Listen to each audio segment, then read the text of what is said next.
Good evening. It is Thursday night, and I'm going to give you a quick recap of where we are in the recount, what the hell is up with Broward, and what exactly is an undervote and or overvote. So like and subscribe.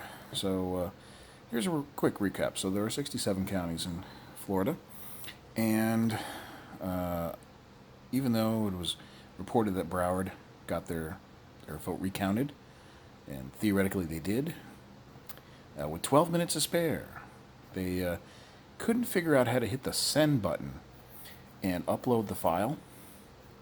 So they missed it by 2 minutes. And in Florida, that means that if you do not report it in time, it defaults back to what your election results were for Saturday. So basically, Broward wasted days and days and days, and none of those votes tallies changed. Now, interesting, and this is why, while I'm not a conspiracy theorist, man, Broward makes it hard for me not to believe so.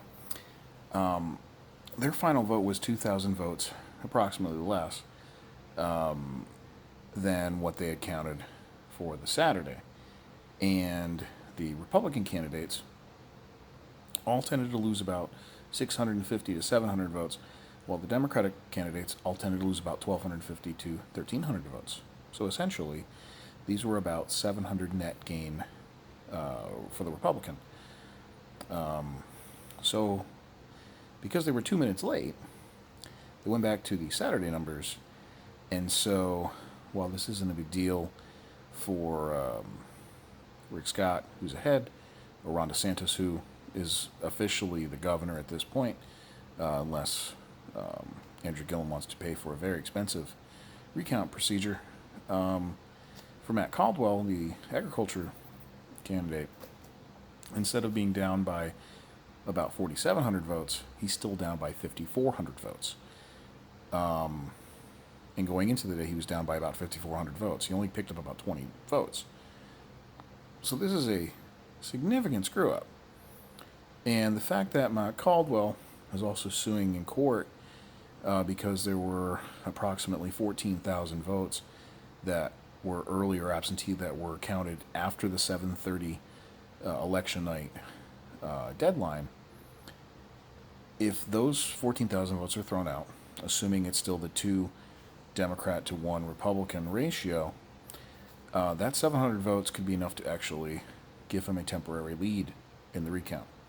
So I can imagine you're going to see Matt Caldwell go against the Republican standard and want to have those votes counted and add that as a new lawsuit. But yeah, for people who go, man, conspiracy theories and elections, Broward's opening up that big giant can of worms. Now, Palm Beach County also didn't finish because they said their machines kept breaking down. And Hillsborough County, which is Tampa, they also didn't finish. They were about 830 votes that they had less in the recount than they had from their Saturday vote, and they decided that there must be something wrong, and their machines are broken down, and so they figured, we're going to leave it as is. So again, the margin of victory for Scott and DeSantis might be higher, and again, the margin of victory for Nikki Fried may have been lower if all 3 counties had actually done their job and done their machine recount. So, again, there's another lawsuit waiting to happen. Now, what are we doing for the manual recount? So, you don't actually go through all the people that have already counted. They actually, if someone's going to pay for another recount, and because Palm Beach didn't get their job done, the Senator Bill Nelson is suing in court to say that it actually would be easier to manually recount everything. That's why I said the election won't be done until May, and there's a good chance he will win that case because it's Florida. But what exactly is an overvote and an undervote? So I'm going to show you a ballot real quick. So here on the ballot, got when you do the recount, you actually count and you look at the entire ballot, not just what you're looking to count for.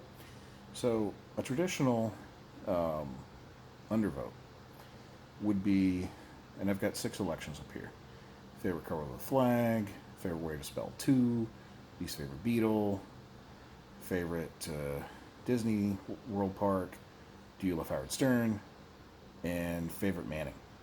So there's two undervotes on here. One is the very easy one. That's this one here. I didn't pick I didn't pick one for favorite park. So the canvassing board would look at my vote. Let's say this is one that was being recounted and go, didn't pick anything. Okay. So I don't think there's a vote. So let's say we go up here, and let's say the undervote was, there were two other ones on here. Let's say it's favorite Beetle and favorite Manning. So they would look at this ballot and go, okay, well, okay, so we counted the favorite Beetle already, and that was Paul. And favorite Manning, well, there's an X there. Let's look at the entire ballot, because you have to figure out voter intent. Well, since I used a pretty standard procedure and I used pretty much a standard way of circling everything in, they would probably, canvassing board would probably look at this ballot and go, well, you X'd in Cooper as favorite Manning, but yeah, since you circled in everything else and you left the one blank, we can't really define whether you meant to do that or you just did it by accident. So they would probably say that, nope, there's no vote there. Now, if you don't have conformity, then what happens is they again look at the entire ballot and go, well, does it look like he meant to pick what he wanted to pick? So I've updated my ballot here, and as you can see, I've X'd the Howard Stern yes, and I've circled Paul, and so now they would look at this, and let's say the recounts were favorite Manning, favorite Beetle, and again Disney Park. So on that ballot, there's no answer for the Disney Park, right? But they would look at my ballot and go, well, he seems to be pretty consistent in what he likes here, but he doesn't use the same method of circles and bubbles and X's. So they would count Paul, and they would count, well, Howard Stern wasn't being recounted, but they would then count Manning. Again, it's, how hard is it to vote? Apparently in Florida, it's really fucking hard. So let's say you've got this situation. Now we're going to do what's called overvotes. Okay? And so let's say when it comes to overvotes, we're doing, again, the recounts are least favorite Beetle, Disney World, and favorite Manning. So let's say I've got this ballot, and again, I'm inconsistent. And so I've circled 2 for favorite Beetle, and then I've X'd out Peyton, and then I've gone and X'd to Cooper. Now, an overvote, this is what this is, if I have multiple choices. And would somebody look at this ballot and go, what is my intent? And it'd be pretty confusing, because it looked like, again, there's no consistent format. I skipped the Disney Park, and again, it looks like it's all over the map. I don't know what it is. Now, they would probably discount both the Beetle votes, but then we look at the favorite Manning, and they would say, well, in the favorite Manning, you've X'd out Peyton, and you've X'd the Cooper. So, depending on where your canvassing board is, they may decide that that's voter intent. Again, how hard is it to vote? Apparently in Florida, it's really hard. So this is the final version. This is the one that you're probably going to see or hear about. And this is the one that's maybe the easiest and sometimes hardest to prove. So again, let's say we were looking at the standard format, and the recalls were, again, favorite Beetle, favorite Disney Park, and favorite Manning. So, and let's say in this one, for shits and giggles, you've got let's say for this one that I'm actually going to be smart, and I'm going to actually tell you what my favorite park is. But so I look at this ballot and I go, well, everything now looks consistent, and everyone's got one circled in. Then you see right up here for favorite Disney Park, well, I haven't totally circled in all of the Magic Kingdom, and I've kind of like dotted the Disney Studios.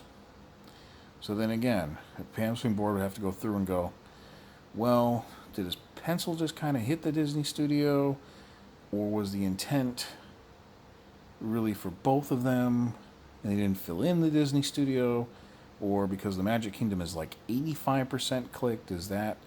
And again, a canvassing board headed up by, usually these boards are 3 people, with a Republican observer, a Democratic observer. They'll go through it and they will go and say, we have intent or we don't. Now, this ballot, by the way, is not the same in all 67 counties. So some counties, like Dade and Broward, they do bubbles, and I know they look gigantic. That's kind of close to real size. I mean, they're not like little dots, but they're kind of big. And some of them do a weird thing where they're like this. They have arrows. I'll make an arrow here. I'll probably make an arrow here. They'll have like an arrow system, and they have like a little bar, and then you have to like do this. So the ballot will look like that.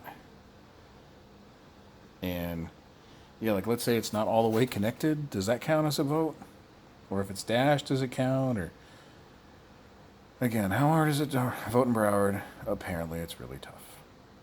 So that's where we're at, and that's a very confusing lecture on unders and overs, but so what we know right now is Ron DeSantis is the governor, Rick Scott's going in, and Bill Nelson are to run off for Senate, and Nikki Fried and Matt Caldwell are also going to run out for Agriculture Secretary, and because of Broward, the differences are far closer in the case of the Senate, and far not as close in the case of agriculture as they should be. Like and subscribe, and see you tomorrow.